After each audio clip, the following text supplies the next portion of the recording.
Hello বন্ধুরা, তোমরা সবাই কেমন আছো? আশা করি তোমরা সবাই ভালো আছো।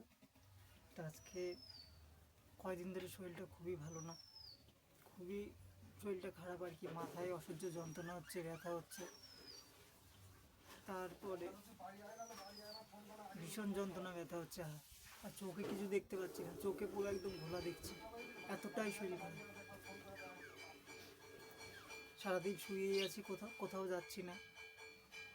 তারপরে কী করবো, খাওয়া দাওয়া ঠিক মতন হচ্ছে না। আজকে বাড়িতে ঠাম্মারাও নেই, ঠাম্মা দিদা এরা কালকে এক জায়গায় নেমন্তন্ন ছিল, সেখানে গেছে। আর মা তো চলে গেছে কাজে, পুরো বাড়ি ফাঁকা। এখন আমি ঘুম থেকে উঠলাম, উঠে কটা খেলাম খাবার, খাবার খেয়ে এখন ইঞ্জেকশন দিচ্ছি।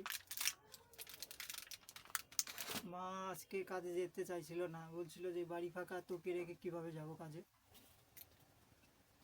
তো শরীর ভালো না, হঠাৎ কী হবে না হবে, বললাম না যাও। মা বলছে ঠিক আছে, তাহলে কিছু হলে কাউকে ফোন করতে বলিস, বা বাড়িতে দাদা ওরা আছে, বৌদিদের বলিস। আমি বললাম ঠিক আছে, যে ইঞ্জেকশনটা এখন দেব।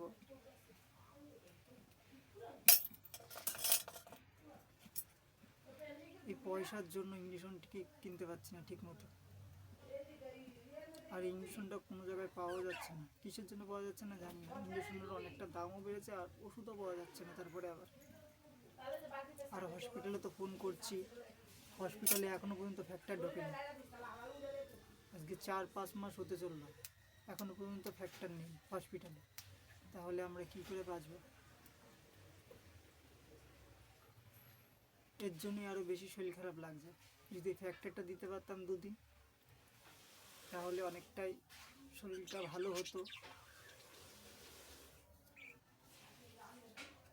যেতেও পারছি না, এত রাস্তায় তো বেরোতেই পারছি না। আর এত রোদ উঠেছে, আর রোদের মধ্যে আর কোনো কিছু দেখতে পাচ্ছি না। পরশুদিন রাত্রেবেলা তাও খাওয়া দাওয়া করে উঠেছি, কটা ভাত খেয়েছিলাম, খেয়ে এসে মোটে শোবো, ও বাবা, হট করে সেই বমি করে দিয়েছি। বমি করে একদম পুরো ঘর ফর ভাসিয়ে ফেলেছি। আর চোখে মুখে কোনো কিছু দেখছিলাম না, চোখে ফোকে জল ফল দিল মা। তারপরে অনেকক্ষণ ফ্যান চালিয়ে শুয়েছিলাম। তারপরে গিয়ে আবার ইঞ্জেকশন করলাম, করে আবার ওষুধ খেলাম। তারপরে একটু একটু করে ভালো লাগলো, এই ইঞ্জেকশনটা দেওয়া হলো। তারপরে আস্তে আস্তে করে তারপরে শরীরটা ঠিক হলো।